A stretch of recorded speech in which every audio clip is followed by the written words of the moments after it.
여러분 안녕하세요. 김동호 목사입니다. 오늘도 우리 날마다 기막힌 새벽 계속합니다. 날마다 기막힌 새벽을 계속하는 것이 제가 살아가는 이유가 되었습니다. 이렇게 하루를 더 살게 하신 것은 하루를 더 날기새 이렇게 감당하라 하신 하나님의 명령인 줄을 알고 순종하려고 그럽니다. 여러분 함께 은혜의 자리에 끝까지 이 자리를 지키는 우리 저와 여러분 되었으면 참 좋겠습니다. 오늘 우리 하나님 우리에게 주시는 말씀은 사무엘하 13장 10절에서 14절입니다. 제가 봉독하겠습니다. 암논이 다말에게 이르되 음식물을 가지고 침실로 들어오라. 내가 내 손에서 먹으리라 하니 다말이 자기가 만든 과자를 가지고 침실에 들어가 그의 오라버니 암논에게 이르러 그에게 먹이려고 가까이 가지고 갈 때에 암논이 그를 붙잡고 그에게 이르되 나의 누이야 와서 나와 동침하자 하는지라. 그가 그에게 대답하되 아니라 내 오라버니여 나를 욕되게 하지 말라. 이런 일은 이스라엘에서 마땅히 행하지 못할 것이니 이 어리석은 일을 행하지 말라. 내가 이 수치를 지니고 어디를 가겠느냐. 너도 이스라엘에서 어리석은 자 중에 하나가 되리라. 이제 청하건대 왕께 말하라. 그가 나를 내게 주기를 거절하지 아니하시리라 하되 암논이 그 말을 듣지 아니하고 다말보다 힘이 셈으로 억지로 그와 동침하니라. 아멘. 제가 91년도에 중국을 여행할 기회가 있었습니다. 홍콩을 통해서 홍콩으로 갔다가 남경을 들어가서 남경에서부터 상해, 북경, 심양 이렇게 꽤 오랜 동안 여행을 했었습니다. 이제 북경에 갔을 때 자금성을 둘러볼 기회가 있었어요. 엄청난 규모더라고요. 여기 성을 지나면 또 성이 있고 또 성이 있고 우리나라의 그 궁궐하고는 규모와 사이즈가 다르더라고요. 그때도 이제 마침 그 한국 여행객들이 있었는데 저희 뒤를 따라오던 그 한국 여행객 중에 어떤 남자분이 이렇게 얘기하더라고요. 중국의 황제는 부인이 3,000명이었대. 그랬더니 같이 동행하던 누가 보지는 않았지만 뒤에서 들리는 소리가 얼마나 행복했을까?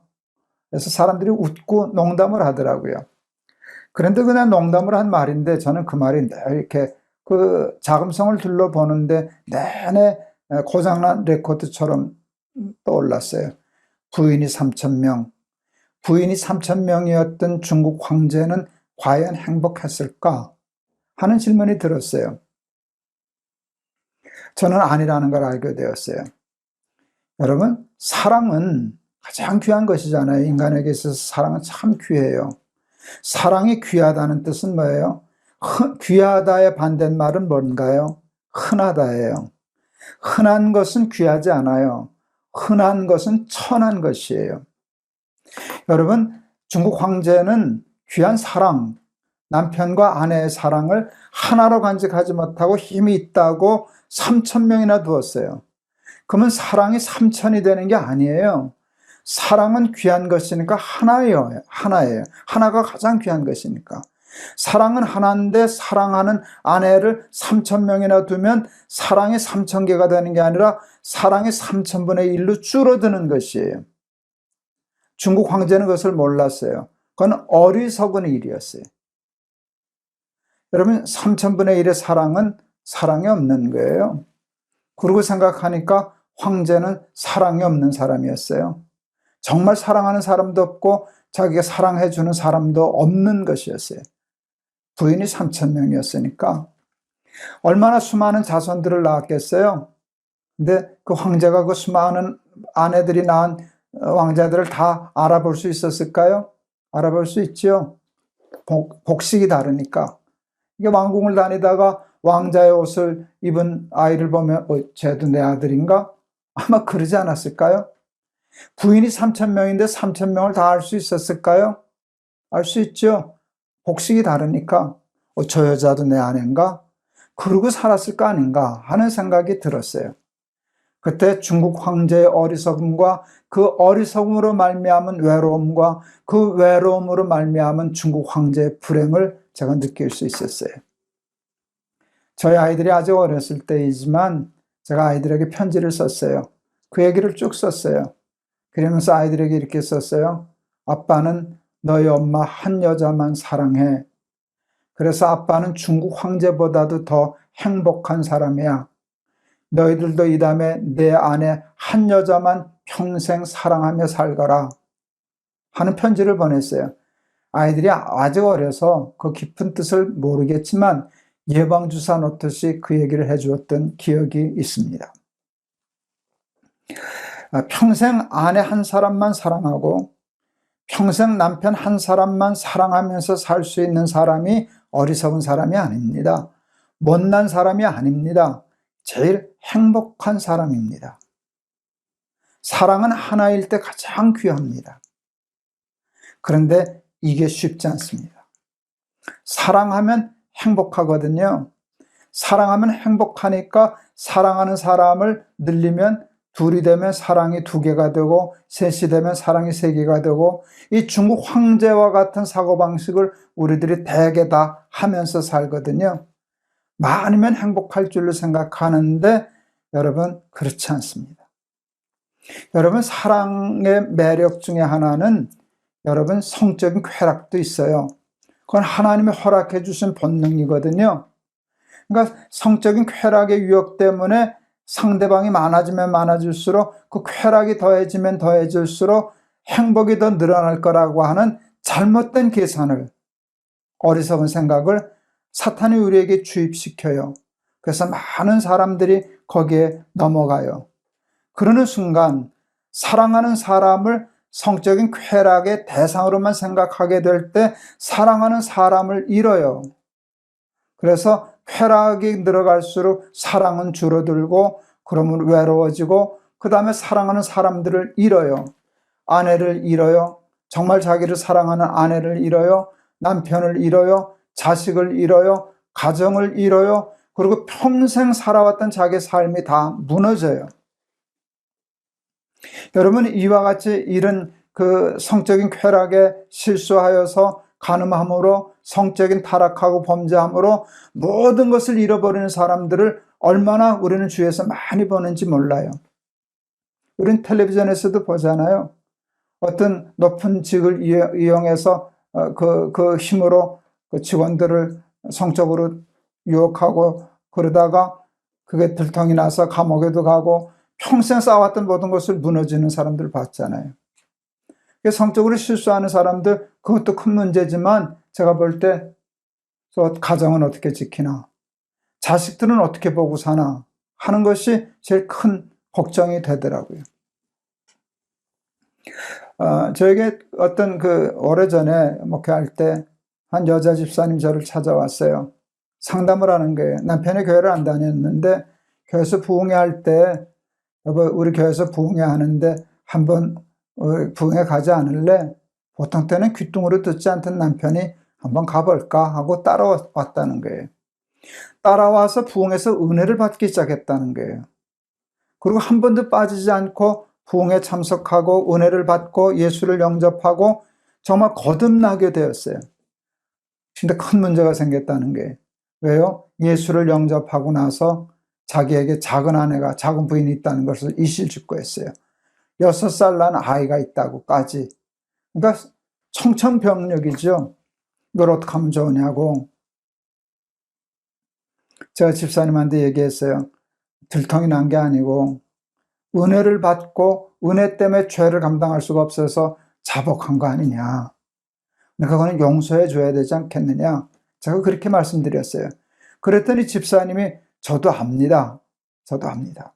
그런데 안 됩니다. 그게 맞는 말이죠. 머리로는 용서해야 되겠다는 생각이 드는데 그게 용서가 될 일이 아니니까 괴로워하시길래 제가 얘기했어요. 구하라 찾으라 두드리라고 하는 것은 이때도 쓰는 것이라고. 용서할 수 없는 남편을 용서할 수 있는 힘 달라고 할 때 하나님이 그 힘을 주시지 않겠느냐고. 우리 집사님이 그 말을 잘 들으셨어요. 그러고 와서 그렇게 해서 남편을 용서할 힘을 얻었어요. 모든 문제가 해결됐어요. 남편은 철저히 회개하고 작은 부인과의 관계를 청산하고 헤어졌어요. 그런데 그 아이가 있잖아요. 근데 우리 그 집사님이 그 아이를 자기 호적에 입양해서 아들을 삼았어요. 모든 문제가 잘 해결됐어요. 몇 달 후에 우리 집사님이 또 찾아오셨어요. 왜 오셨냐 그랬더니 우리 남편 불쌍해 죽겠어요. 또 무슨 일이 있는 줄 알았어요. 그랬더니 그게 아니에요. 모든 게 정상화되었는데 6살짜리 아이가 집에 들어오니까 거기에 그 집사님 그 사이에 대학교 다니는 아들, 딸이 있었는데 그 아들, 딸 볼 면목이 없잖아요. 그래서 남편은 아들, 딸 깨기 전에 새벽같이 집을 나가고 아들, 딸이 다 잠들었을 때 밤중에 몰래 도둑처럼 와서 자는데 남편이 불쌍하다고. 아비의 권위를 잃었죠. 자식 볼 낯이 없게 되었죠. 여러분, 그것이 그 성적인 타락의 무서운 대가지불이거든요. 그 성적인 타락으로 얻는 순간의 쾌락과 그것 때문에 잃어버려야 할 삶의 모든 것들은 타산이 맞지를 않아요. 그런데 사람들은 그것을 몰라요. 오늘 본문의 말씀은 다윗의 아들 중에 하나인 암논이 다른 부인에게서 난 그 딸 다말, 압살롬의 누이였는데, 그러니까 그 이복 동생이죠.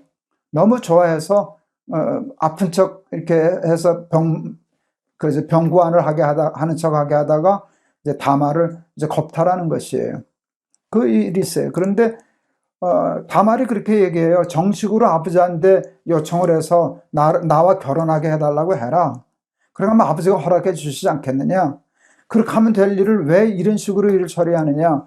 왜 이게 어리석은 일이고 이것이 나를 얼마나 수치스럽게 하는 일이냐 하는 말씀이 오늘 있는 거거든요. 예, 그것은 어리석은 일이고 수치스러운 일이에요. 우리가 그것을 잊어서는 안 돼요. 그래서 하나님이 십계명 중에 하나를 간음하지 말라는 말씀으로 주셨어요. 이게 아무것도 아닌 것 같지만, 별거 아닌 것 같지만 이것이 우리의 삶을 무너뜨리는 사탄의 병기가 되기 때문이에요. 우리는 그 어느 때보다도 성적인 유혹이 많은 세상에서 살아가요. 순결을 지키기가 쉽지 않은 세상에서 살아가요. 성적인 타락이 문화가 된 세상에서 살아가요. 그래서 사탄이 자꾸 썩여요. 다들 그렇게 살아. 요즘 세상에 그게 무슨 그렇게 흠이 되냐? 그렇게 썩여요. 그러나 여러분, 아무리 성적인 타락이 문화처럼 된 세상이라고 하여도 실제로 타락하면, 실수하면 모든 것을 잃어요. 중국 황제처럼 어리석어져요. 외로워져요. 사랑하는 사람이 하나도 없는 그런 천하의 불행한 사람이 되는 거예요.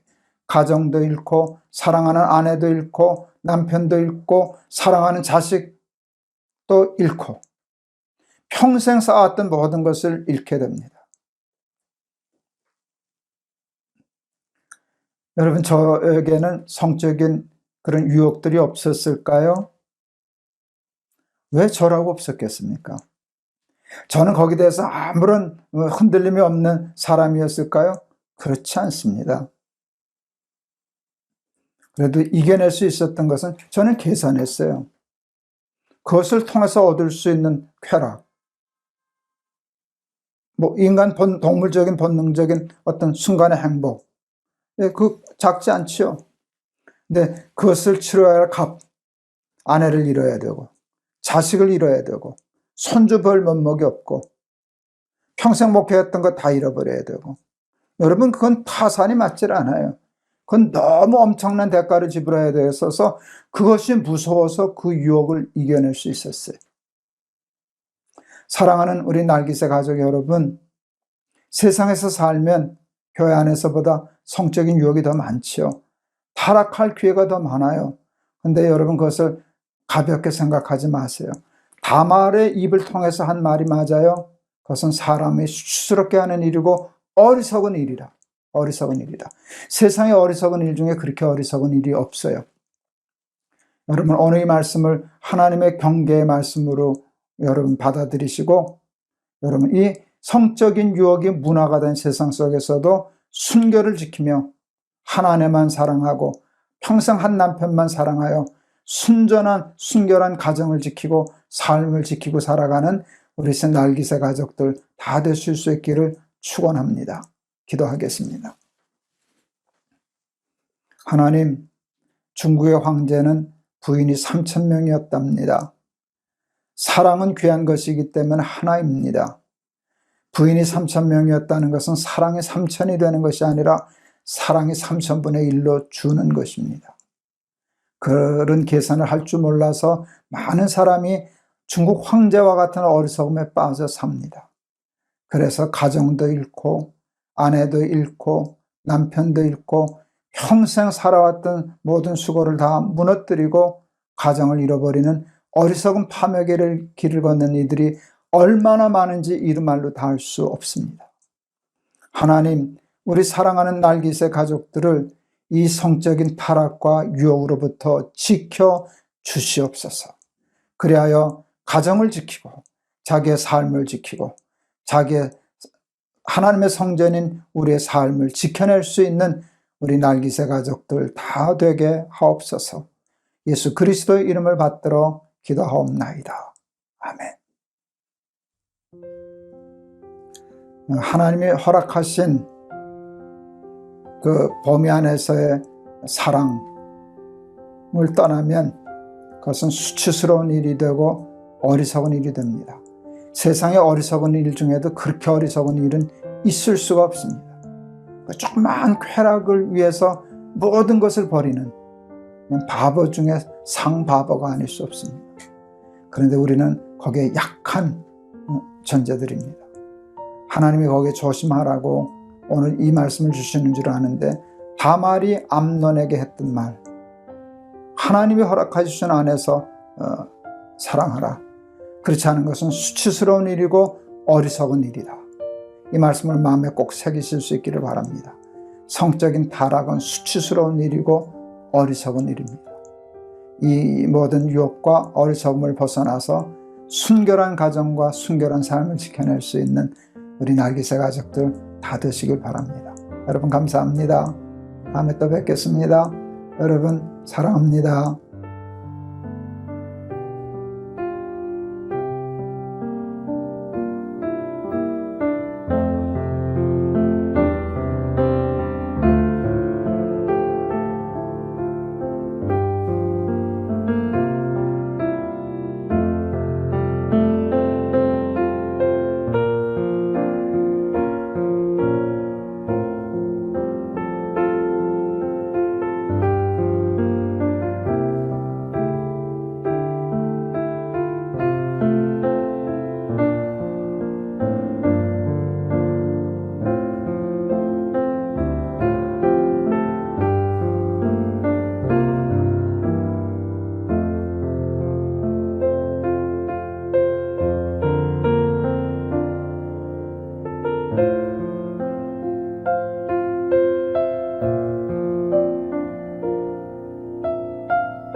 여러분 안녕하세요. 김동호입니다.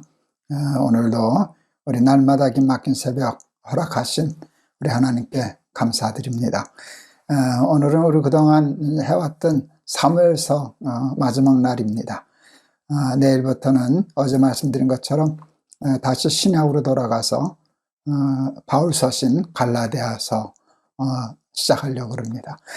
오늘 하나님 우리에게 주신 말씀은 사무엘하 24장 18절에서 25절 마지막 절까지입니다. 제가 봉독하겠습니다. 이날에 갓이 다윗에게 이르러 그에게 아뢰되 올라가서 여부스 사람 아라우나의 타작마당에서 여호와를 위하여 제단을 쌓으소서 하매 다윗이 여호와께서 명령하신 바 갓의 말대로 올라가니라.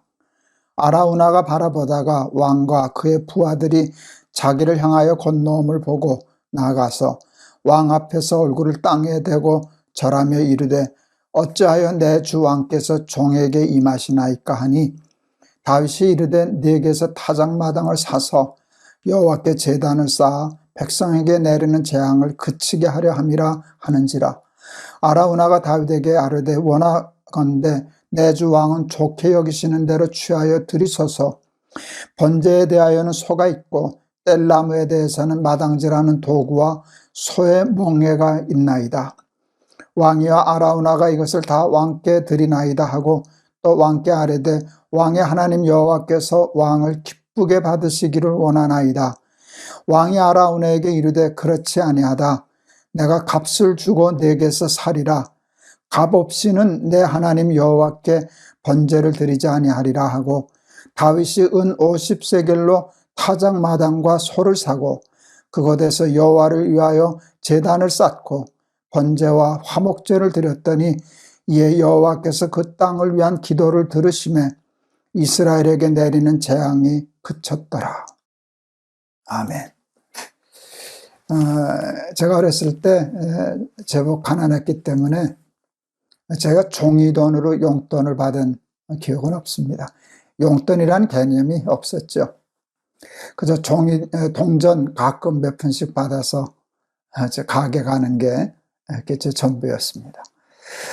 이렇게 종이돈으로 용돈을 받은 기억이 없는데, 우리 어머니는 교회 갈 때 연봇돈을 동전으로 준 적도 없습니다. 교회 갈 때는 꼭 종이돈으로 연보를 주셨어요. 이게 그냥 일상이었기 때문에 자연스럽게 무의식 속에 저한테는 이게 심어졌던 것 같아요. 작은 돈은 내가 쓰고 큰 돈은 하나님을 위해 쓰는 것이다. 이게 잘 이해도 안 되고 믿어도 앉으실는지 모르지만 어려서부터 어머니가 그렇게 훈련을 시키셔서 그게 제 무의식 속에 이제 의식화가 되었던 것 같습니다. 그래서 제법 이렇게 스스로 얘기하는 건 좀 멋쩍습니다만은 제법 작은 돈 내가 쓰고 큰 돈 하나님을 위해서 쓰는데 이렇게 힘들지 않은 그런 삶을 살 수 있게 되지 않았나. 헌금 생활 꽤 열심히 했어요. 11조 열심히 철저히 했고요. 저는 누진 11조 했었거든요. 돈이 내가 얼마가 생기든지 간에 내가 쓸 만큼을 정해놓고 하나님 요 정도면 됩니다. 그 다음에 더하면 뭐 12조 드리고 13조 드리고 이렇게 하기로 약속하고 제가 10년 동안 그거 지키려고 금전 출납부까지 써가면서 정확하게 내가 하나님 앞에 약속한 대로 한번 드려보려고 10년 훈련한 것이죠. 평균 한 15조 생활 했던 것 같고요. 제가 제일 많이 열심히 드렸던 때는 17조를 드렸는데 그건 조금 제가 힘들어서 다시 물렀던 기억도 있습니다. 이제 이렇게 하나님께 내가 얼마가 생기든지 간에 나 쓸 것 정해놓고 하는데 어느 때는 내가 쓰는 것보다 연보하는 것이 더 많았던 때가 많았고 제 인생을 총 털어서 볼 때도 결론적으로 제가 지금 가지고 있는 것보다는 하나님께 드린 것이 조금 더 많지 않은가 하는 그런 생각을 하는데 그 어머니의 그 연보 훈련이 컸다 생각합니다. 그 다음에 제가 이제 하나님께 연보할 때 제 마음에 이렇게 깊이와 닿은 좋은 마음이 있어요. 제가 이제 날기사하면서도 얘기했는데 그 보일러 광고예요. 보일러 광고하면서 그 카피가 너무 근사했어요. 여보, 아버님 댁에도 보일러 한 대 놔드려야 되겠어요. 그게 이렇게 저한테는 감동적이더라고요. 어떻게 저런 카피를 뽑아내냐. 그때 제 마음에 이런 생각이 들었어요. 언제나 우리 하나님 댁에도 보일러 하나 놔드려야지. 이제 그런 마음이 저한테는 있었어요. 제가 이제 뭐 교회에서 차를 사주니까 교회차 타고 다니지만 집에서 쓰는 차 가져가려고는 따로 차를 한 대씩 사곤 했었어요. 제가 아내도 운전을 하니까. 그래서 집에서 쓰는 차, 교회에서 쓰는 차 엄격히 구분을 못했지만 가능한 한 구분하려고 그렇게 했었습니다.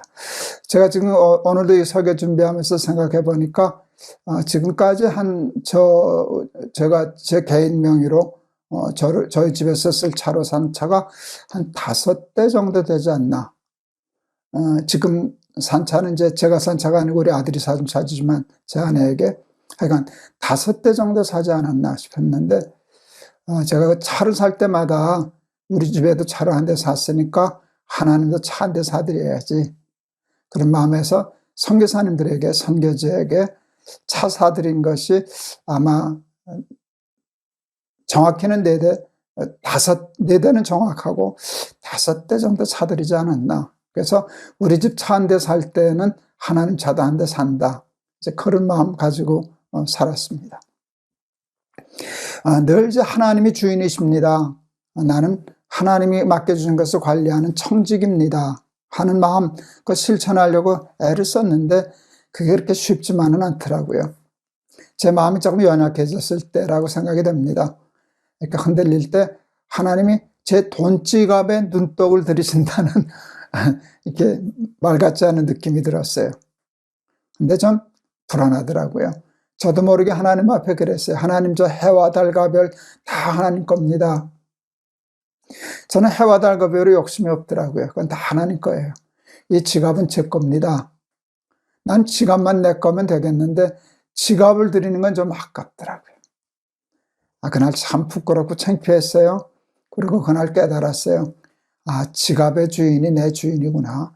아무리 입으로 주여 주여 해도, 하나님이 내 주인입니다 고백해도 이건 내 건데요. 그러니까 지갑의 주인이 나라면 내 주인도 나다 하는 거 그날 깨달았어요. 그래서 지갑의 주인이 내 주인이다. 하나님이 내 지갑의 주인이시다. 그거 지켜보려고 꽤 노력했었습니다. 제가 이제 목회할 때 저희 교회에서 이제 큰 재단을 세우고 이제 국내에서도 이제 사회적 취약계층민들 열심히 섬기고 아프리카 또 뭐 동남아시아 이제 여러 나라들, 가난한 나라들 섬기는 일을 했는데, 그때 이제 말라위를 섬겼죠. 말라위에 꽤 큰 프로젝트를 했어요. 굉장히 많은 돈 들여서 농업 또 협동조합도 만들고 보건소도 만들고 학교도 세우고 종합적으로 하는 그런 프로젝트를 했는데, 거긴 좀 말라리아가 무서워요. 어느 여름에 말라리아로 한 아이가 죽었어요. 그때 그 보건을 담당하던 청년이 있는데, 자기가 돌보는 마을의 아이가 말라리아로 죽으니까 가슴이 찢어진다고 하는 글을 썼어요. 그때 정말 우리 담당하는 청년 직원이 그 아이 죽은 걸 보고 가슴이 찢어집니다. 그럴 때 제가 그 글을 이제 페이스북에 한번 올렸어요. 그랬더니 많은 이제 우리 친구들이 댓글을 달았어요. 그 말을 보고 정말 가슴이 찢어진다고 이렇게 공감해 주시더라고요. 근데 제가 그 다음날 이런 글을 썼어요. 가슴이 찢어진다고 아이가 말라에 걸리지 않고 죽지 않는 거 아닙니다. 가슴을 찢는 것이 아니라 지갑을 찢어야 아이들이 삽니다. 아이들을 위한다면, 복음을 위한다면, 하나님의 감동이 있다면 가슴만 찢지 말고 지갑을 찢으세요. 제가 선동을 잘하지 않습니까? 여러분도 저한테 선동 잘 당하시고 엄청난 돈이 들어왔어요. 그래서 그때 우리 말라이 한 7,000명 사는 마을이거든요. 거기에 말라이 치료약도 보내고, 예방으로 해서는 모기장이 참 중요하거든요. 모기장 한 집에 2장씩, 2개씩 치게 하고, 그들이 참 우습게도요, 모기장 하나 칠 망치나 못이나 이런 것도 다 없는 사람들이에요. 그래서 그거 다 준비해서, 우리 직원들이 다 그 준비해서 집마다 모기장 달아드리고, 이제 그랬던 기억이 있습니다. 그래서 그게 아주 유명한 말이 되었어요. 복음을 위한다면 가슴을 찢지 말고 지갑을 찢어라. 저는 지갑을 찢는 것이 믿음이라고 생각해요.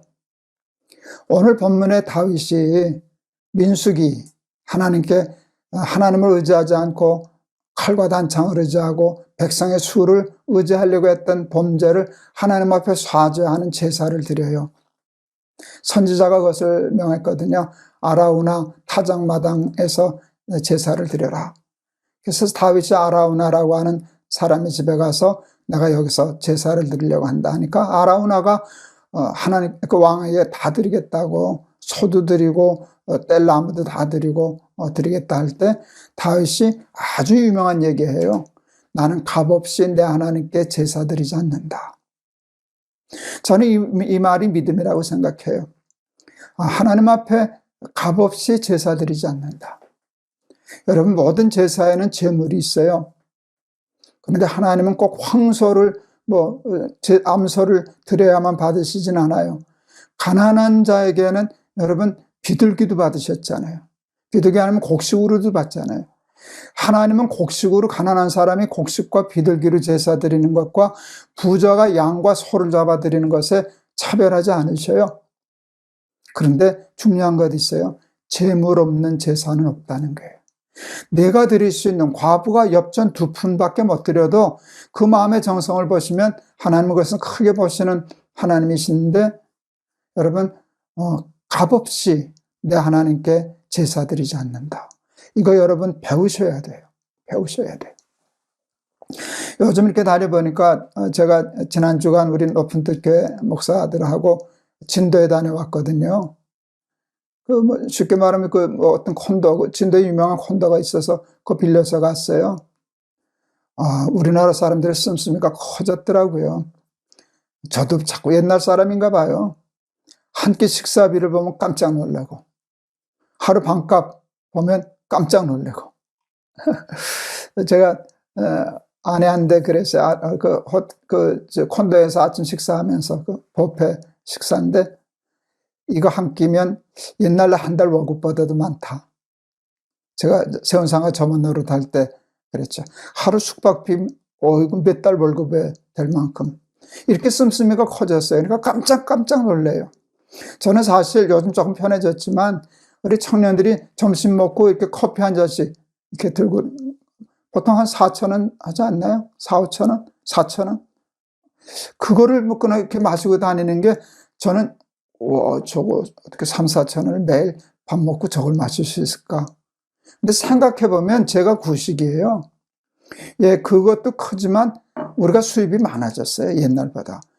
내가 옛날보다 수입이 많아졌으니까 그 정도 쓸 수 있게 된 거예요. 그래서 씀씀이가 높아졌어요. 여행 갈 때 쓰는 돈의 씀씀이, 물건을 살 때 쓰는 씀씀이가 커졌어요. 그리고 그것을 즐겨요. 그런데 커지지 않는 씀씀이가 있어요. 하나님께 드리는 것은 인색해요. 여러분, 하나님께 헌금하고 드리는 씀씀이에 대한 훈련하실 수 있기를 바라요. 그냥 값없이 은혜를 받았으면 여러분 감사할 줄 알고, 하나님 앞에 작은 것이라도 드릴 줄 알고, 그런 마음들이 있어야 하나님의 나라가 커지고 그렇게 되는 거예요. 오늘이 우리 이제 사무엘의 마지막 시간이네요. 제가 책 한 권씩 뗄 때마다 나 짜장면 사달라고 책거리 하자고, 참 부담스러운 얘기죠. 근데 사실은 그런 거 강조하고 싶어요. 그게 훈련이거든요. 여러분, 정말 이렇게 날기새에서 저거 하는 돈이 에스겔로 들어오잖아요. 정말 몇천 원 보내시는, 짜장면 값 보내시는 분들이 있어요. 그게 귀한 거예요. 근데 어떤 분들은 매일 1,000원, 3,000원 이렇게 보내는 분도 있어요. 여러분, 그게 큰 돈이에요. 그게 진짜 큰 돈이에요. 마음이 크니까요. 그게 큰 역사를 이루어요. 제가 그 얘기를 하잖아요. 또랑물도 안 되는 개울물 같은 게 또랑물이 되고 시냇물이 되고 강물이 되고 바다에까지 이르러서 에스겔 선교회가 그 물이 흘러가는 곳마다 많은 사람들이 살아난다고 했는데, 여러분 그동안 엄청난 물이 흘러갔어요. 제가 생각하고 놀라웠어요. 우리가 하나님 앞에 드린 작은 오병이어인데 여러분 가능하면, 제가 이 얘기하는 게 참 부담스럽고 그렇지만 여러분 값없이 은혜 받지 말고 값없이 하나님께 제사 드리지 말고 하나님 생각하면서 하나님 댁에 보일러 한 대 놔드려야 되겠어요 하는 그런 마음 가지고 예수 믿는 우리 날개새 식구들 다 될 수 있기를 축원합니다. 오늘도 부담스러운 설교를 했지만 그 부담으로 느끼지 마시고 여러분 다윗의 마음을 가지고 예수 믿는 우리 날개새 가족들 되시기를 바랍니다. 기도하겠습니다. 하나님 아버지, 은혜를 감사합니다. 사무엘 상하 오늘로 다 마쳤습니다. 사무엘서를 통해서 다윗의 마음을, 다윗의 믿음을 많이 배웠습니다. 듣기만 하는 자가 되지 말고 듣고 배우고 행해서 다윗처럼 살아가는 우리 믿음의 사람들 다 되게 하옵소서. 다윗이나 그렇게 살 수 있지 우리는 다윗이 아니잖아. 사탄의 속임수입니다. 다윗이 하나님 앞에 그렇게 살았으면 우리도 그렇게 살 수 있습니다. 하나님 용기를 가지고 도전해서 다윗과 같은 마음으로 하나님을 기쁘시게 하는 우리 날개새 식구들 다 되게 하옵소서. 예수 그리스도 이름을 받들어 기도하옵나이다. 아멘. 여러분 감사합니다. 우리 지난 여러 달 동안 우리 사무엘하 상하 같이 해주셔서 고맙습니다. 내일부터는 제 갈라디아서 또 열심히 준비해서 하겠습니다. 여러분 값없이 제사 드리지 않고 다윗처럼 하나님 앞에 귀한 번제 드려서 하나님 기쁘시게 하는 우리 날개새 식구들 되시기를 바랍니다. 여러분 내일 또 뵙겠습니다. 여러분 사랑합니다.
여러분 안녕하세요. 김동호 목사입니다. 오늘도 우리 날마다 기막힌 새벽 찾아 나오신 여러분 진심으로 감사합니다. 여러분 제 머리가 많이 길어졌죠? 제가 좀 항암하면서 머리가 많이 빠져서 아주 삭발하고 또 모자 뒤집어 쓰고 그렇게 녹화하던 때가 있었는데 이제 뭐 머리가 더 풍성해진 것 같아요. 이제 좀 길어서 깎아야 되는데 요즘 시간을 잘 못 내서 머리가 많이 돋았습니다. 이렇게 근데 머리가 자라는 걸 보면서 참 하나님의 생명의 능력이 참 대단하다. 우리는 부족해서 실수해서 다 없애기도 하고 뽑히기도 하고 그러는데 다시 자라나게 하시고 다시 원상을 회복하게 하시고 하나님의 은혜가 아닌가 하는 것을 작은 일 속에서도 깨닫게 됩니다.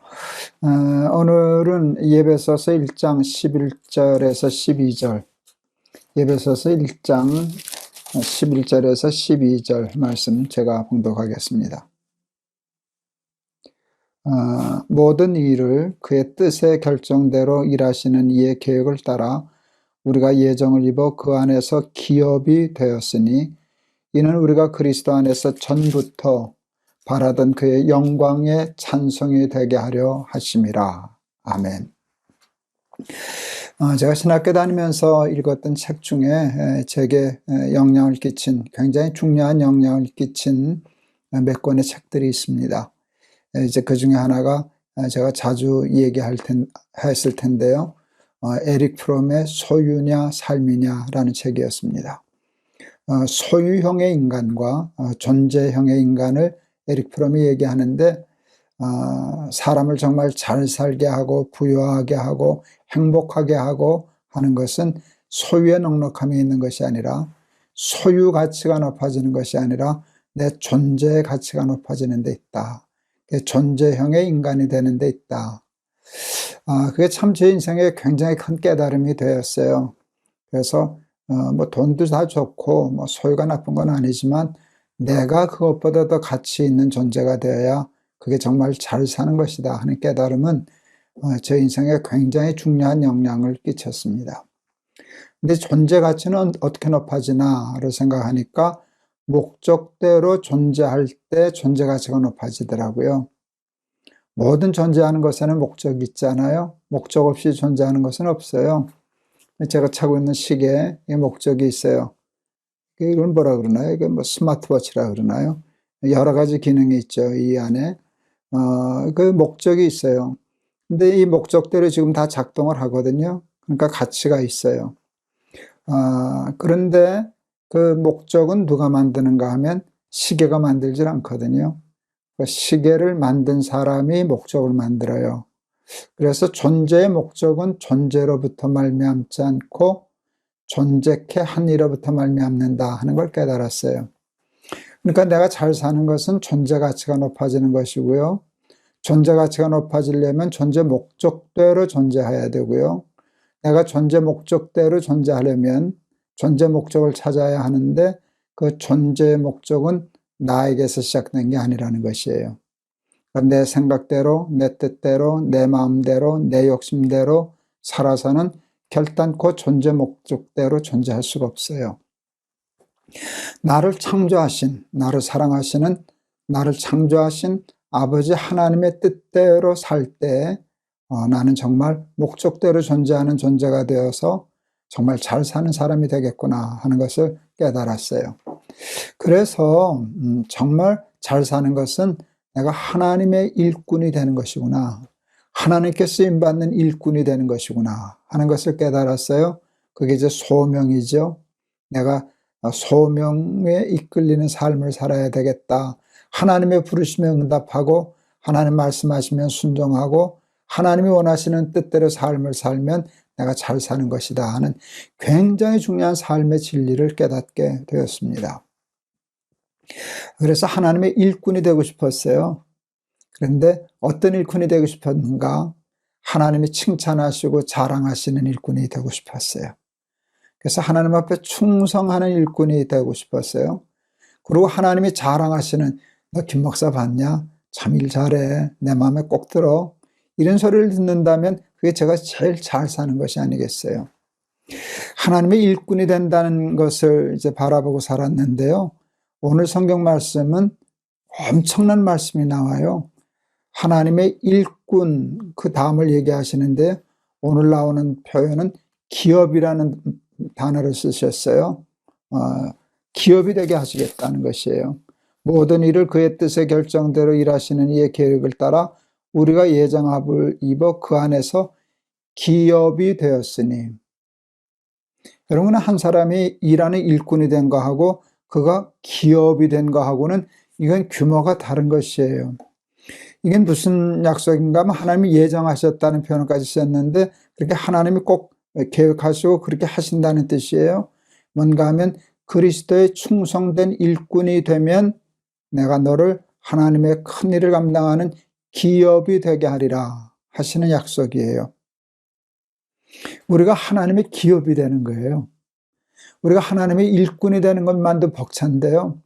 우리가 하나님의 큰 기업이 되는 것이에요. 그리고 그렇게 하나님이 하게 해 주셔요. 제가 이제 암 수술 후 하나님이 내 백성을 위로하라 하는 그 말씀 때문에 날기세를 시작했잖아요. 그것까지는 하나님이 그냥 일꾼이 된 거예요. 일어나서 이렇게 날기세 준비하고 말씀 나누고 그래서 백성을 위로하고 그 일을 하게 되었어요. 그랬더니 그 날기새와 연관이 되어서 에스겔 선교회가 생겨났어요. 제가 생각지도 못했던 일이에요. 불과요 몇 년 사이에, 그쵸? 에스겔 선교회가 일어났는데 이 선교회는 일꾼이 된 게 아니라 기업이 되어 가고 있어요. 선교사 8분을 섬기고 있어요. 오늘 자랑하겠는데 우리 선교사님 중에 어젠가 한 분이 대한민국 해외 봉사상을 받았어요. 이게 참 자랑스러워요. 지금 페루에서 아마 밀림에 들어가서 의사신데, 의료 선교하시는 분이신데 해외 봉사상을 받았어요. 우리 선교회가 지금 그런 일을 감당하기 시작했어요. 이 일꾼이 되고 기업이 되는 일은 단 하나에 딱 걸려 있어요. 예수 그리스도 안에라고 하는 말씀이 있어요. 12절, 이는 우리가 그리스도 안에서. 에베소서에는요 가장 많이 사용되는 특별한 단어가 있어요. 그리스도 안, in Christ. 헬라어로 en Christos라고 그러더라고요. 이게 굉장히 중요해요. 우리가 그리스도 예수 안에 있으면 기업이 되는 거예요. 요한복음 15장에서도 우리가 굉장히 중요한 말씀 배웠잖아요. 나는 포도나무요 너희는 가지니 너희가 내 안에 내가 너희 안에. 가지가 붙어 있으면 많은 열매를 맺나니 그랬어요. 여러분, 가지가 많은 열매를 맺는 게 가지에 무슨 재능이나 능력이 있는 게 아니에요. 그 나무에 붙어 있기 때문이에요. 그 나무에 하나님의 능력이거든요. 우리는 붙어 있으면 많은 열매를 맺어요. 그러니까 그냥 하나님께 붙어 있으면 돼요. 떨어지지 않으면 돼요. 그리스도 안에 있으면 돼요. 말씀 안에, 말씀의 뜻에 순종하고 잘못하면 회개하고 또 붙잡고 그러면 일꾼이 되고요. 일꾼이 되다가 결국은 기업이 돼요. 그 기업을 통해서 하나님은 엄청난 영광을 받으세요. 그리고 하나님이 자랑하세요. 우리는 하나님 나라의 큰 기업이 되는 것이. 사랑하는 우리 날기새 가족 여러분, 이제 흑수저 그랬는데 제가 자주 얘기했잖아요. 저는 흑수저 대표 선수라고. 저 상고 출신이라고. 대학 진학도 다 하지 못하고 실패했었다고. 상가 점원 노릇했었다고. 우리 부모님 가난하셨다고. 특출한 거 아무것도 없었어요. 근데 그냥 붙어 있었거든요. 근데 저도 붙어 있으니까 일꾼이 되고 기업이 되더라고요. 여러분, 우리 모두는 다 하나님의 기업이 될 수 있어요. 하나님이 그렇게 하도록 예정하셨다고 오늘 말씀하셨어요. 사랑하는 날기새 가족 여러분, 말씀 안에 거하세요. 말씀을 씨앗처럼 심으세요. 그리고 열매를 맺으려고 애를 쓰세요. 그리스도 예수 안에 있으면 많은 열매를 맺어요. 하나님의 일꾼이 되어서 작은 일에 충성하다 보면 하나님은 큰 일을 맡기셔서 우리가 하나님 나라의 큰 기업이 되는 것이에요. 저는 우리 날개새 식구들이 다 하나님 나라의 큰 기업이 되실 수 있기를 기도해요. 근데 하나님은 그렇게 다 여러분을 그렇게 될 수 있도록 예정하셨다고 오늘 말씀하고 계셔요. 작은 일이라도 하나님께 충성하고 하나님의 일꾼이 되려고 힘쓰면 우리는 어느 날 드디어 마침내 하나님의 기업이 되고 하나님의 영광이 되고 하나님의 찬송이 되고 하나님의 자랑이 되는 그런 하나님 나라의 큰 일꾼 될 줄을 믿습니다. 저는 우리 사랑하는 날개새 우리 가족들이 다 그와 같은 축복 받아서 하나님 나라의 큰 일꾼 될 줄을 믿습니다. 그리고 그렇게 축원합니다. 기도하겠습니다.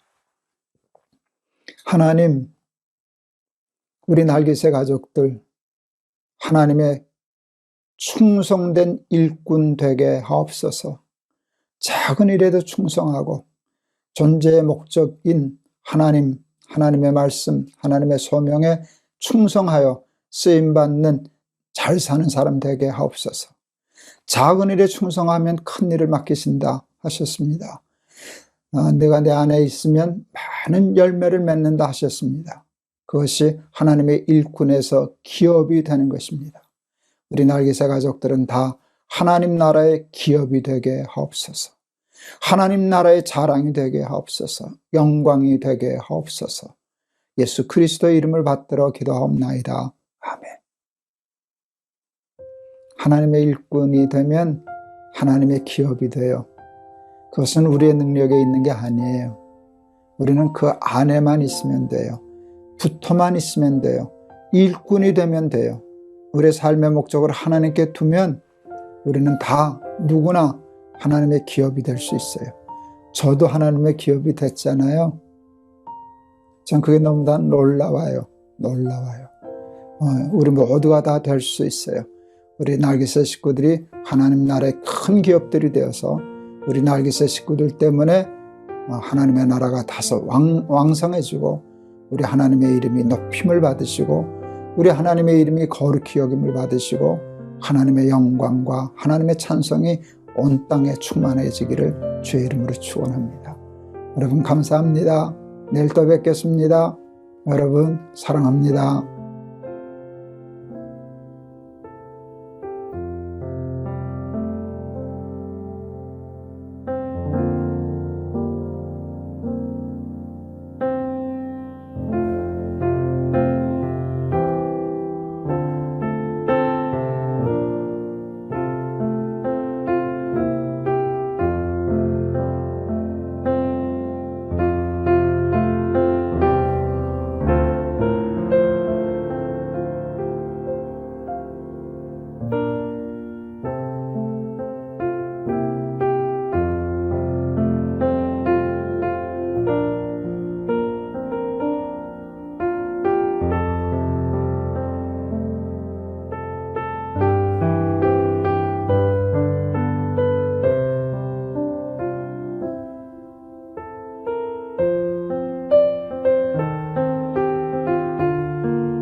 여러분 안녕하세요. 김동호 목사입니다.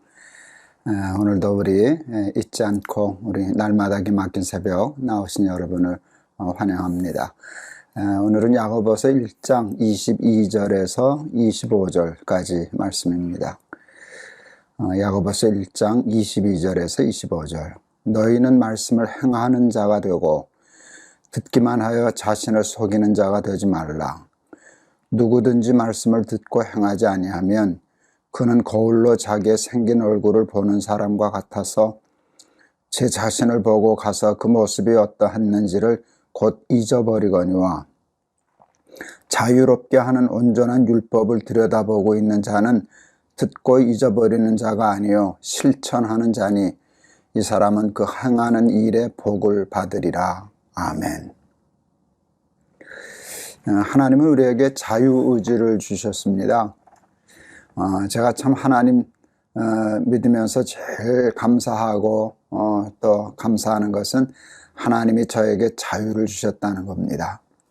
그건 하나님이 저에게 주신 자유 속에서 하나님이 저를 단순한 피조물이 아닌 당신의 자녀로 창조하셨구나, 낳으셨구나 하는 것을 깨닫게 됩니다. 하나님이 우리를 얼마나 사랑하시는지, 하나님이 우리를 얼마나 존중해 주시는지를 우리에게 있는 자유의지 속에서 발견할 수 있습니다. 우리 인간에게 주신 그 자유 때문에 하나님은 얼마나 속을 썩으시고 마음 아파하시고 힘들어 하시는지 모르지만 그럼에도 불구하고 하나님은 우리를 속박하려 하지 않으시고 구속하려고 하지 않으시고 함부로 목에 목줄 매고 끌고 다니려 하지 않으셨습니다. 당신의 자녀이고 사랑하시기 때문입니다.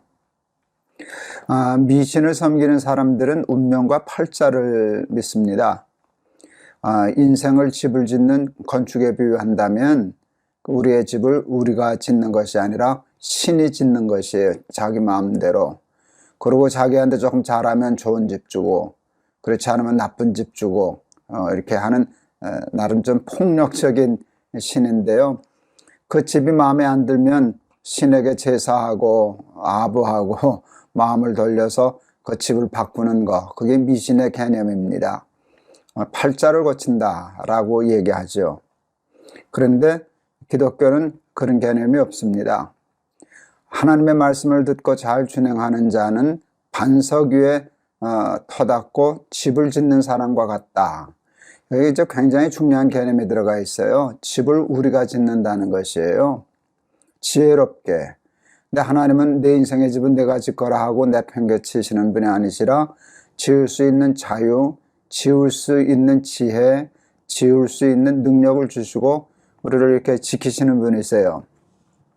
그래 열심히 지어봐. 짓다 실수하면 내가 다시 기회를 줄게 하시는 분이신데 우리는 우리의 인생을 스스로 건축할 수 있는 자유를 얻었습니다. 이게 기독교의 특징이라고 얘기할 수 있어요. 여러분 미신을 섬기는 사람은 이사 한 번도 아무 날이나 아무 데나 못 갑니다. 꼭 무당에게 찾아가서 어느 쪽으로 가야 되냐, 어느 날짜 가야 되냐 받아야 됩니다. 우리 예수 믿는 사람은 언제 이사 가나요? 자기 가고 싶은 날 가면 되죠. 어디로 가면 되나요? 자기가 가고 싶은 대로 가면 돼요. 하나님이 우리에게 이렇게 말씀하시거든요. 내가 어디를 가든지 무엇을 하든지 나 하나님 여호와가 너와 함께 하느니라. 이게 우리가 믿는 기독교의 하나님이십니다. 그런데 조금 모순되어 보이는 것이 하나 있기는 있어요. 하나님이 우리에게 자유를 주셨는데 자유와 함께 주신 것이 있어요. 그게 율법이에요. 율법. 우리가 얼핏 생각하면 둘은 모순되는 개념 같아 보이죠. 자유와 율법. 율법은 뭔가 요대로만 가 이렇게 살아 하는 좀 구속적인 느낌이 있지 않아요? 근데 하나님은 자유와 함께 우리에게 율법을 주셨어요. 이제 겉보기에는 자유와 율법이 모순되어 보이지만 여러분 그렇지 않습니다. 자유는 법 안에 있습니다. 물론 우리 인간이 자유가 있기 때문에 법을 어길 자유도 있지만 여러분 그 법을 벗어나는 순간 자유로 선택한 어긴 법이 우리의 자유를 박탈합니다. 자유는 법 안에 있거든요. 율법은 우리를 자유케 하기 위하여 주신 것이지 우리를 속박하기 위하여 주신 것이 아니에요. 그래서 오늘 본문에도 있잖아요. 자유케 하는 율법이라고. 이게 굉장히 모순되어 보이지만 굉장히 중요한 개념이에요. 자유케 하는 율법. 우리의 자유는 하나님의 율법, 하나님의 말씀 안에 있는 것이에요. 대부분의 이제 하나님 믿는다고 하는 사람들도 율법을 하나님이 주셨을 때 순종하겠습니다 해놓고 대충 적당히 눈치 보면서 지켜요. 교회 와서는 하나님의 식대로 사는 것처럼 세상에 나가서는 세상 식대로 뭐 이렇게 사는 사람이 많이 있죠. 그런데 그것을 옳지 않다 생각하고 율법을 한번 잘 지켜봐야지 하는 사람들이 생겨났어요. 그게 바리새인들이었어요. 바리새인은 하나님의 율법을 한번 잘 지켜보자라고 작심한 사람들이었어요.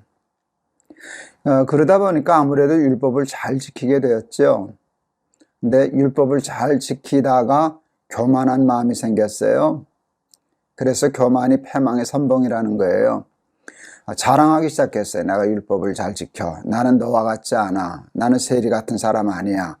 이런 오만한 마음이 들어가면서부터 그 자유케 하는 율법이 오히려 인간을 구속하는 율법주의로 바뀌게 돼요. 여러분, 율법은 자유케 하는 것이고요. 율법주의로 넘어가면 율법을 지켜야만 구원하다 하는 율법이 구속의 도구가 돼요. 여기 아주 예리한 차이인데 굉장히 중요한 차이예요. 그래서 바리새인들은 율법을 열심히 지키려고 하는 사람에서 율법주의자로 넘어가게 되었어요. 그건 하나님의 뜻이 아니에요. 율법을 잘 지키고 살면 우리가 자유하고 우리가 행복하고 잘 살기 때문에 주신 것이지 뭔가 우리를 구속하기 위해서 너 안 지키면 죽어, 너 안 지키면 이렇게 할 거야 겁주기 위해서 만든 것이 아닌데 자기들이 좀 율법 조금 잘 지킨다고 자랑하다가 너희들은 그렇게 하면 천당 못 가 하고서 율법주의로 변질이 됐어요. 이건 매우 중요한 그 사탄의 속임수에 넘어간 거예요. 예수님은 율법주의자들 바리새인들을 싫어하셨어요. 사실 율법으로는 구원 얻을 육체가 없거든요. 또 율법을 좀 지킨다고 구원 얻었으면 여러분 구원의 공로가 하나님께 있는 게 아니고 우리에게로 돌아오는 것이잖아요. 이건 아주 심각한 문제를 불러일으키는 그 사탄의 계교라고 얘기할 수 있어요. 그래서 중세교회도 그 비슷한 맥락으로 흘러갔어요. 고행을 하고 금욕을 하고 뭐 헌금을 많이 하고 이렇게 되면 구원을 얻는다. 그 베드로 성당인가 이제 신축하며 개축하면서 돈이 많이 드니까 면죄부를 팔았잖아요. 그 이렇게 헌금하면 헌금 돈이 딸랑 떨어지는 순간에 부모님을 위해서도 헌금할 수 있는데 죽은 부모님을 위해서도 그렇게 하면 연옥에 있던 부모가 천국으로 옮겨진다. 뭐 이런 정도로 중세교회가 타락하기 시작했어요. 근데 여기에 대해서 반발하여 나온 것이 종교개혁자들인데 오직 의인은 믿음으로 말미암아 산다. 우리가 구원 얻는 것은 그 율법을 행함으로 얻는 것이 아니라 믿음으로 얻는 것이다. 이게 이제 로마서의 핵심이고 또 종교개혁자들의 굉장히 중요한 생각이었죠. 오직 믿음. 그게 맞아요. 그런데 여기도 또 치우침이 있어요. 좌로도 치우치지만 우리는 우로도 치우치거든요. 오직 믿음, 율법으로 구원 얻는 것이 아니라 믿음으로 구원 얻는 거야. 율법주의를 배격해야 되는데 율법주의를 배격하다가 율법까지 내다버렸어요. 그냥 주여 주여 하고 믿기만 하면, 마음으로 믿기만 하면 우리 행동은 어차피 다 하나님이 인정해 주셨으니까, 죄인이라는 거 인정해 주셨으니까 믿기만 하면 돼 해서 율법주의를 버리다가 율법을 버리는 그걸 이제 값싼 은혜주의라고 얘기하더라고요. 은혜가 은혜주의로, 율법이 율법주의로 이렇게 될 때 이게 다 치우침의 현상이 일어났어요. 종교개혁자들에 의해서 오직 믿음으로 이렇게 중심을 잡은 건 좋은데 또 지나쳐서 율법을 무시하게 되니까 야고보가 바로 그것을 지적하고 나섰어요. 행함이 없는 믿음은 죽은 믿음이다. 그래서 그 자유와 율법, 이게 밸런스를 맞추려고 하는 것이 이 야고보서의 매우 중요한 정신이라 얘기할 수 있습니다. 어떤 사람에게 길을 몰라서 길을 물었어요. 그랬더니 친절히 길을 가르쳐 주었어요. 그러고선 잘 알았다고, 당신이 가르쳐 준 거 내가 믿고 가겠다고 말은 해놓고 안 간다면 믿은 거예요? 안 믿은 거예요? 안 믿은 거예요? 그럼 다 알아요. 네가 믿는다고 말만 하고 내가 한 말을 믿지 않는구나. 그 약도 그려준 대로 그냥 모르는 길이지만 믿고 가야만 그것을 믿은 거거든요. 행함이 없는 믿음은 그거는 가짜 믿음이죠. 그러니까 우리가 믿음이 있다라고 하면 뭘 믿어요? 하나님을 믿어요. 하나님의 말씀이 옳다는 것을 믿어요. 그러면 그대로 살아야죠. 그렇지 않다면 그것은 입으로만 주여 하는 것이지 하나님을 믿는 것이 아니잖아요. 지나친 율법주의도 문제이지만 율법 자체를 부인하고 율법주의를 배격하다가 율법까지 무시하고 그냥 행함이 없는 입으로 주여 하는 믿음을 믿음인 것처럼 알고 신앙생활을 하는 일은 매우 심각한 오류를 범하는 것과 같아요. 우리 사랑하는 날개새 식구들은 율법주의에도 빠지지 말고 은혜주의에도 빠지지 말고 율법과 은혜, 여러분 율법과 은혜는 배치되는 개념이 아니에요. 율법과 자유는 모순되는 개념이 아니에요. 율법 속에 은혜가 있고 율법 속에 자유가 있는 것이에요. 행함이 없는 믿음은 믿음이 아니니까 구원을 얻을 수 없는 거예요. 그래서 이 밸런스를 잘 유지해서 율법 좀 지켰다고 행위를 자랑하는 사람이 되는 것도 아니고 바리새인처럼, 그렇다고 율법을 아주 무시하고 값싼 은혜주의에 빠져서 그냥 주의 이름만 부르고 사는 겉껍데기 신앙인들처럼 살지도 말고 자유와 율법, 은혜와 말씀, 이 균형을 잘 잡고 살아서 하나님 앞에 칭찬받고 인정받는 우리 날개새 가족들 다 되실 수 있기를 축원합니다. 한번 기도하겠습니다. 하나님 아버지, 야고보서를 통하여 믿음의 균형을 잡을 수 있게 도와주셔서 감사합니다. 하나님은 우리에게 자유를 주시고 자유를 위하여 율법을 주셨습니다. 율법은 자유케 하는 율법이었습니다. 근데 사람들이 율법을 적당히 대충 앞에서는 하나님 앞에서는 말씀대로 사는 것처럼 세상에 나가면 하나님의 법을 무시하고 사는 사람들이 많아지자 율법을 잘 지키려고 하는 율법 바리새인들이 생겨나게 되었는데 그들이 치우쳐서 율법주의자가 되었습니다. 율법주의자들의 잘못을 지적하느라고 종교개혁자들이 나와서 구원을 얻는 것은 행함에 있지 않고 율법에 있지 않고 믿음에 있다. 사도 바울이 고백했던 것을 이어가게 하셨습니다. 그런데 믿음으로 구원 얻는다고 하는 사람들도 또 치우쳐서 율법주의를 버리다가 율법까지 버려서 행함이 없는 믿음이 되어 죽은 믿음에 이르게 되자 야고보서를 통하여 또 우리에게 중요한 믿음의 균형을 잡게 하셨습니다. 하나님, 우리 사랑하는 날개새 식구들 날마다 하나님 말씀을 듣는 사람들인데 듣기만 하지 말고 실천하고 행함으로, 행함이 있는 믿음으로 하나님 앞에 복받고 칭찬받고 인정받는 하나님의 사람들 다 되게 하옵소서. 예수 그리스도 이름을 받들어 기도하옵나이다. 아멘. 진리는 그 예리한 칼날 위에 서 있는 것 같아요. 까딱 잘못하면 오른쪽으로 넘어지고 까딱 조금만 잘못하면 왼쪽으로 넘어지고 이 균형을 잡는 게 참 중요한데 로마서와 야고보서가 그 균형을 잡는 것 같습니다. 그래서 이 설교하는 것들이 설교가 참 어려워요. 잘못하면 이렇게 쏠리기 때문에. 그런데 여러분들이 잘 이해하시고 들으셨으리라 생각합니다. 행함으로 구원 얻는다는 게 아니에요. 그렇지만 행함이 없는 믿음은 죽은 믿음이다. 행함 속에 믿음이 있고 행함 속에 율법 속에 자유가 있다 하는 말씀, 우리에게 신앙에 큰 도움이 되는 오늘 말씀이었기를 바랍니다. 여러분 감사합니다. 내일 또 뵙겠습니다. 여러분 사랑합니다.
여러분 안녕하세요. 김동호입니다.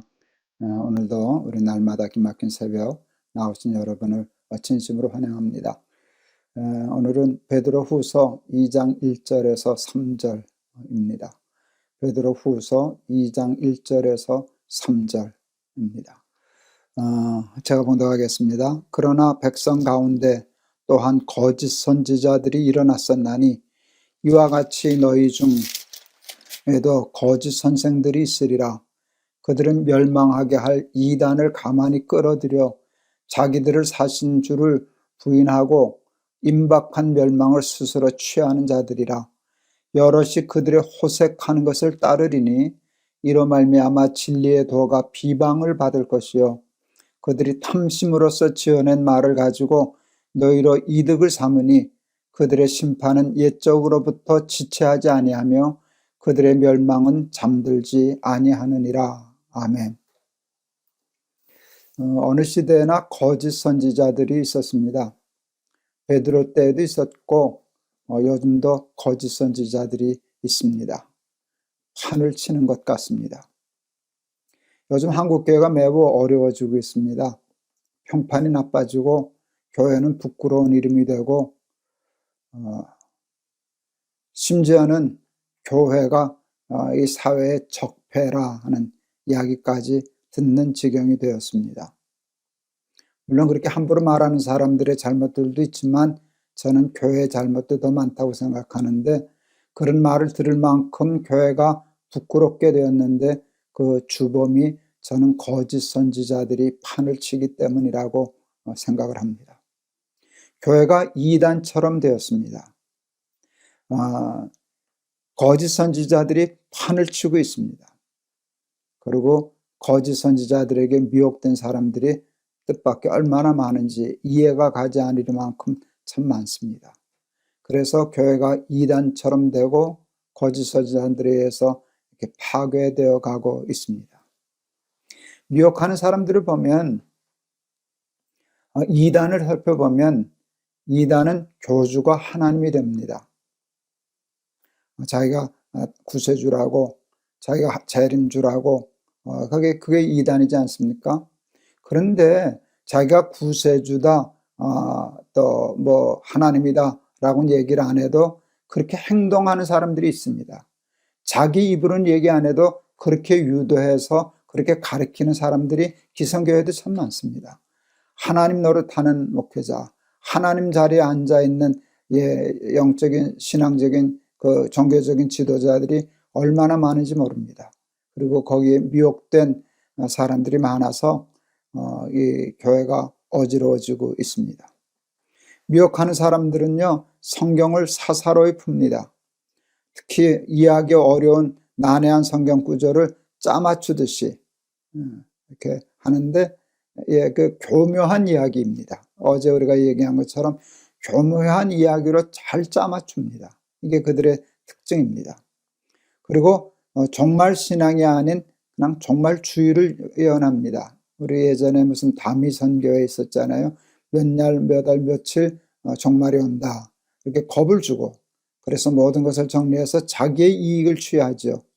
이렇게 종말을, 거짓 종말을 가리켜요.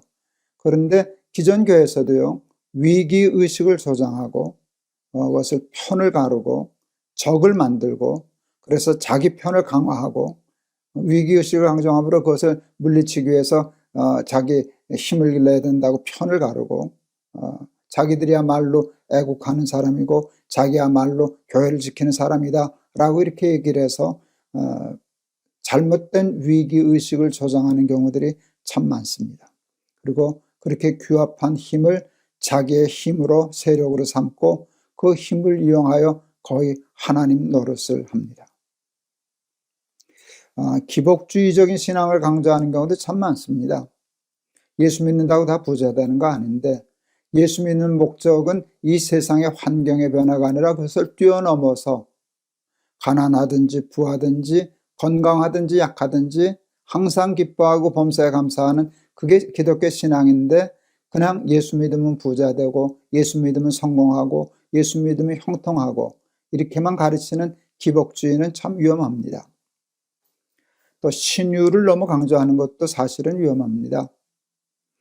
저는 신유의 은사를 믿습니다. 그런데 보면 예수님도 실제 많은 병자들을 고치셨잖아요. 심지어 죽은 사람을, 나사로를 살리시기도 하셨잖아요. 근데 제가 성경을 볼 때 예수님이 병자를 고치시고 광고하지 않으셨더라고요. 가서 사람에게 내가 너 고쳐줬다는 걸 다 알려라, 그렇게 얘기 안 하고 반대로 이야기하셨어요. 왜 그런가 하면, 여러분, 불쌍해서 고쳐는 주셨는데 그 오해할까 봐, 그게 기독교 신앙의 핵심이 될까 봐, 예수 믿는 이유가 병 낫고 건강해지기 위해서, 일어나 걷기 위해서, 글로 몰려갈까 봐 예수님은 고쳐주시고 가서 얘기하지 마라. 내가 불쌍해서 너 고쳐줬는데 이야기하지 마라. 근데 신유의 은사를 받은 사람도 있을 터인데 그들은 광고하더라고요. 자기를 드러내더라고요. 예수님은 저러지 않으셨는데, 물론 내가 그 은사가 없어서 시기해서 그러나 하는 이렇게 반성도 해보지만 시기 좀 달라요. 그 자기를 부각시키고 자기가 무슨 능력의 종인 것처럼 이렇게 자기를, 여러분, 타락한 사탄은, 마귀는 하나님의 자리를 찬탈하는 거잖아요. 하나님의 영광을 가르치는 것이잖아요.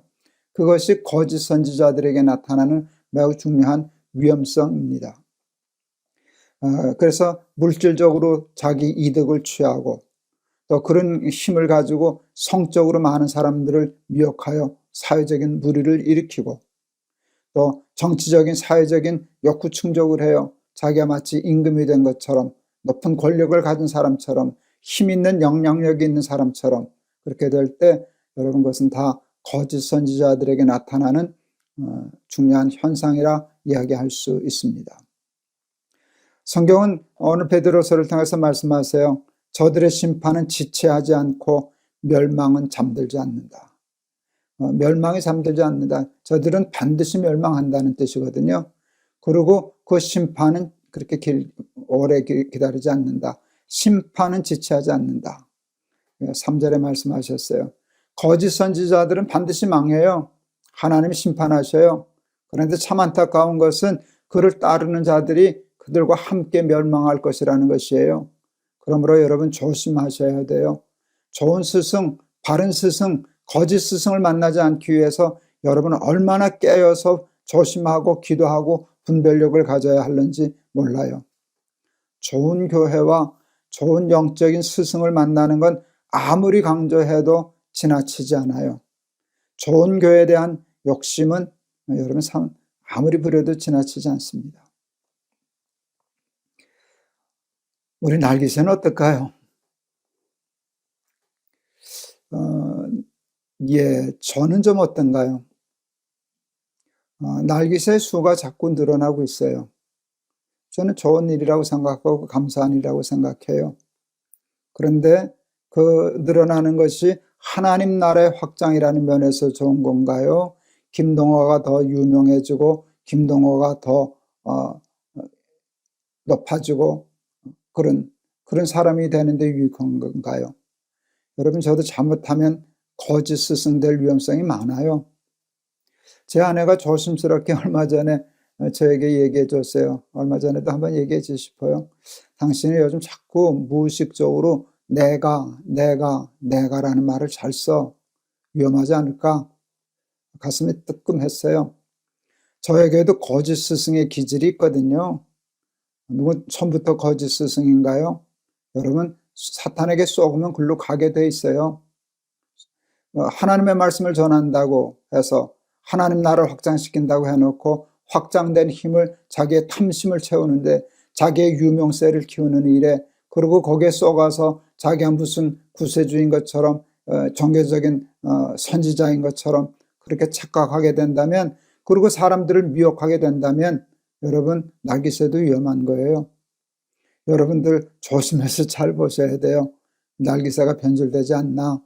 처음에 순수한 마음, 하나님의 백성을 위로하고 은혜로 고난을 이기기 위해서 시작했던 그 본심에서 이탈하지 않나. 여러분 잘 지켜보셔야 돼요.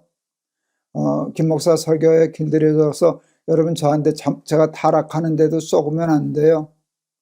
그리고 제가 거기 넘어가지 않도록 끝까지 바른 신앙 가지고 바른 목회자의 위치를 지킬 수 있도록 기도해 주시고, 그리고 경계하셔야 돼요.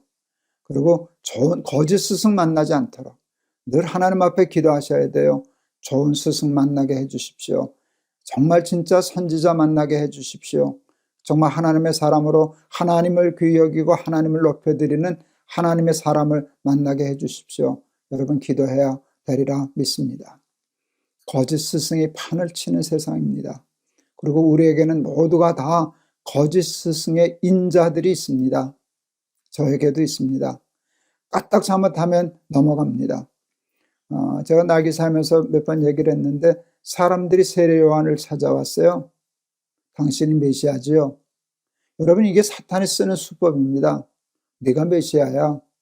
그때 세례 요한이 내가 그렇습니다 라고 승인만 하면 사람들은 다 세례 요한을 메시아로 떠받들고 다닐 참이었어요. 그때 세례 요한은 참 기가 막힌 말을 하네요. 나는 아닙니다.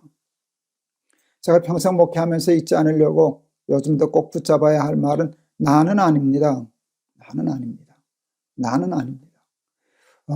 내 뒤에 오시는 이가 메시아입니다. 나는 그 신들매도 맬 수 없습니다. 예수님께 모든 영광을 돌리고 하나님만 높여드리고 하나님의 말씀에 흥황의 욕심이 내야지, 그것을 다 이용해가지고 자기 세력으로 만들고 자기 탐심을 채우고 자기 욕망을 채우고 이런 데 쓴다면 여러분, 저는 신속히 심판을 받게 될 것이고, 저를 따르든 저와 함께 하든 여러분들도 심판받게 될 것입니다. 분별력을 가지고 좋은 스승, 좋은 영적인 지도자 만나는 복을 받을 수 있기를 바라고, 거짓 선지자들을 조심하고 여러분 거짓 스승을 분별할 수 있는 영적인 능력을 다 부여받으실 수 있기를 주의 이름으로 축원합니다. 기도하겠습니다. 거짓 스승, 거짓 선지자들이 얼마나 많은지 모릅니다. 사람들을 미혹해서 자기 세력을 만들고 그것으로 자기의 욕심, 탐심을 채우는 하나님 자리를 탐하는 하나님처럼 행동하는 거짓 스승이 많습니다. 하나님이 속히 지체하지 않고 심판하신다 말씀하시고 약속하셨습니다. 그리고 그 심판은 잠들지 않는다 라고 말씀하셨습니다. 절대로 심판 없이 넘어가지 않겠다는 말씀입니다. 하나님, 우리 사랑하는 날기새 식구들에게 영적인 분별력을 주옵소서. 날기새와 부족한 저도 거짓 스승의 유혹이 늘 있습니다. 당신이 메시아죠? 그 말에 아무 소리 안 하고 그런 척 하기 쉽습니다. 나는 아닙니다.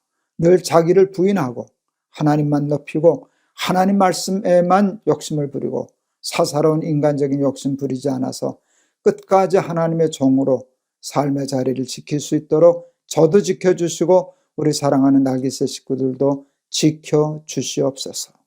예수 그리스도의 이름을 받들어 기도하옵나이다.